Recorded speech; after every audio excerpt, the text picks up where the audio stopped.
Kita ingat memori di awal-awal, dan Megawati tahu bagaimana bapaknya itu pidato di depan tentara di Monas sekarang itu, lapangan Ikada. Suatu waktu Bung Karno berdiri di situ di acara Hari Angkatan Bersenjata. Bung Karno bilang begini, di belakang saya berdiri para jenderal, di depan saya ada rakyat, dan saya mau terangkan pada kalian, jenderal di belakang saya, kalian adalah alat negara. Negara adalah alat rakyat, rakyat adalah alat revolusi. Jadi kalian jenderal, alatnya alat. Bayangkan logika kuat itu. Assalamualaikum warahmatullahi wabarakatuh. Rekan-rekanku dari Sabang sampai Merauke. Kali ini Mimin yang super duper imut ini menyajikan sebuah kajian dari guru besar filsafat Indonesia, yaitu Bung Rocky Gerung. Di mana Bung Rocky memberikan nalar akademisnya dengan lugas yang mampu membuat kita semua terpanah akan cara bernalar beliau. Yuk simak kajian nalar ini dengan segelas susu hangat dan gorengan hangat, supaya nalar kita bisa mampu menyikapi kajian sehat ini. Oh ya rekan-rekan, jangan lupa terus ikuti perkembangan channel Falsafah ini dan channel Indonesia Lawyers Club ya, supaya tidak ketinggalan jejak nalar para tokoh intelektual Indonesia. Terima kasih semuanya. Yang terjadi, Jokowi cemburu pada reputasi historis Megawati. Itu dasarnya. Jokowi cemburu pada reputasi demokratis dari SBY. Jadi ini orang yang karena cemburnya sendiri, dia bingung sendiri apa poin dia supaya dia diingat. Apapun Ibu Mega akan diingat sebagai orang yang melawan Orde Baru. Apapun orang akan ingat bahwa Ibu Mega orang yang tahu bahwa kekuasaan itu harus dibatasi itu. Apapun orang akan ingat bahwa SBY membuat negeri ini dimengerti oleh publik internasional sebagai negeri sumber penciptaan demokrasi. Semua itu tidak ada pada Jokowi. Sekarang Jokowi mulai cemburu pada Prabowo. Prabowo ada di Paris. Di situ dia dikerbuti oleh diplomat asing. Semua orang yang ingin jadi menteri ada di Paris. Paris jadi ibu kota alternatif Indonesia untuk 1 minggu ini. Bayangin coba.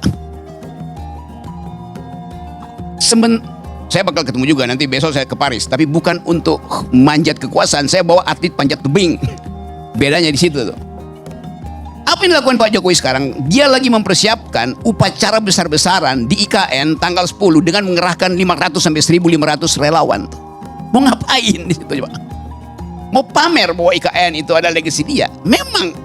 Karena Projo bilang, kenapa kalian, wartawan tanya, kenapa kalian akan pergi ke IKN? Ya kan IKN itu ada legasi Pak Prabowo, legasi Pak Jokowi, artinya legasi kami juga sebagai relawan.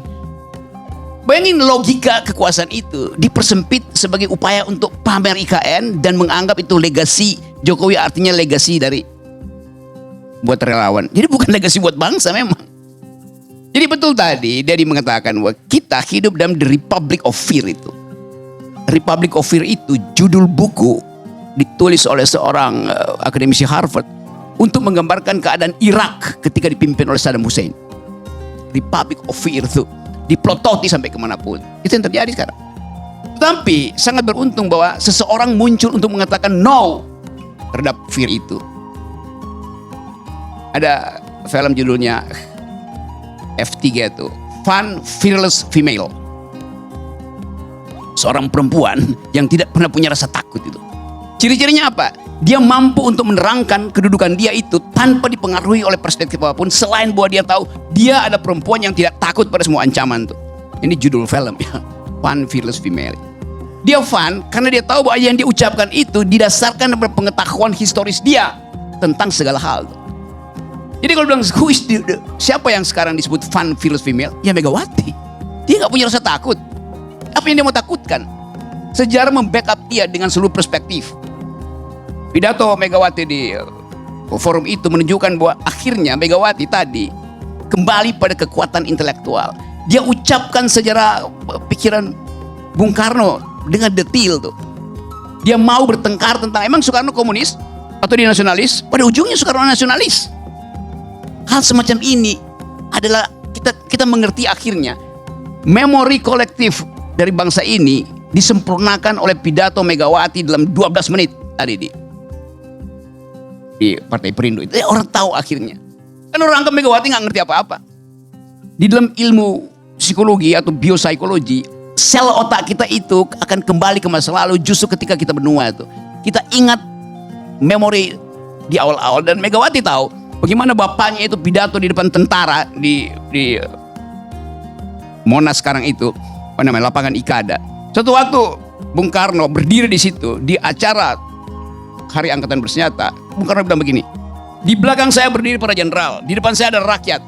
Dan saya mau terangkan pada kalian, jenderal di belakang saya, kalian adalah alat negara.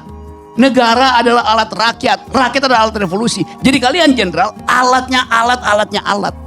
Bayangkan logika kuat itu. Yang sekarang orang persoalkan itu. Bahwa Jokowi melakukan mutasi segala macam itu tanpa berpikir bahwa yang di belakang itu adalah peralatan negara, bukan peralatan presiden. Sesuka-sukanya pindah-pindahin mutasi, reposisi segala macam itu. Ibu Mega mengerti bahwa mereka adalah alat negara karena itu pakai meritokrasi itu. Jangan karena kedekatan personal segala macam. Lalu orang berpikir ngapain? Jokowi memasang orang-orang ya untuk menyelamatkan dia. Jadi siapa yang lagi dalam keadaan fearless, lagi keadaan fearful, ya Jokowi yang lagi cemas dengan kedudukan dia yang tadi. Ya mungkin Oktober itu he's nothing itu, gonna be nothing itu. Nah, kita mau terangkan itu pada publik yang sekarang berupaya untuk mencari celah supaya PDIP itu bubar itu. Yang mungkin PDIP itu sejarah. PDIP tidak didirikan oleh Megawati. PDIP tidak didirikan oleh Hasto, tidak didirikan oleh Puan. Dia didirikan oleh kepentingan sejarah Indonesia tuh. Dia akan ada di situ terus. Apapun problemnya. Megawati ngerti bahwa, oke, you mau tangkap saya. Kan itu Megawati bilang, silakan tangkap aja. Toh di belakang dia ada preman. Betul dia bilang preman. Tapi bukan preman dalam pengertian akan mengeroyok. Ada sejarah yang akan backup dia. Dulu saya pengkritik Megawati kok kalau Megawati bikin salah. Tetapi dalam soal ini, kesalahan Megawati, kesalahan PDIP, kesalahan kriminal. Memang ada orang-orang korupsi di situ. Memang, proses saja. Tapi kesalahan Jokowi, kesalahan konstitusional. Berupaya untuk memperpanjang kekuasaan. Itu the highest of criminal in politics itu. Beda itu. Nah bagi Megawati, ada film bilang begini, I know what you did in last summer itu. Saya tahu yang lu lakukan di musim panas yang lalu tuh. Siapa yang dia maksud? Jokowi, petinggi-petinggi negara, kalangan pejabat pengendali kekuasaan. Jelas Mega ngerti di kepalanya itu, dia ensiklopedia berjalan tentang semua kejahatan yang ada di negara ini. Dia tahu siapa penjahatnya tuh.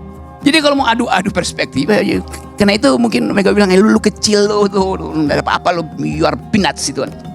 Nah ini yang mau kita pastikan itu, karena kita lagi belajar supaya jangan sampai di ujung kekuasaan seseorang itu karena punya arogansi ingin membatalkan sejarah yang membesarkan dia. Dasarnya itu kan. Satu waktu dalam sejarah mitologi Yunani ada seorang ibu dibunuh oleh anaknya karena ingin dipersembahkan kepalanya pada raja yang akan diabdikan berikutnya. Satu waktu anak itu bawa kepala ibunya di atas baki itu, diserahkan ini ibu saya atas permintaan raja baru yang akan dia sembah oleh si anak yang punya ambisi ini. Dia tersandung di kaki istana anak itu. Kepala ibunya jatuh. Kepala yang udah jatuh pun masih bilang begini, nak hati-hati, ini tangganya berbahaya. Kepala ibunya yang dia penggal masih bisa bicara tuh. Jadi kita belajar dari pengalaman banyak hal tuh, bahwa keadaan kita itu dimanipulasi oleh ambisi seseorang. Dan ambisi itu adalah ambisi untuk memperpanjang kekuasaan dia. Ambisi seorang yang menginginkan dirinya jadi raja. Ambisi yang membuat dia mendorong semua kekuatan dia, kendati terengah-engah, tapi tetap ingin berupaya untuk mengendalikan semua keadaan. Jadi kita ada di situ, dan pelajaran ini mau kita terangkan pada publik bahwa apa yang kita sebut sekarang sebagai upaya untuk menghancurkan PDIP, itu artinya rekayasa dari seorang anak kecil yang dari awal kemampuan dia hanyalah membuat mebel.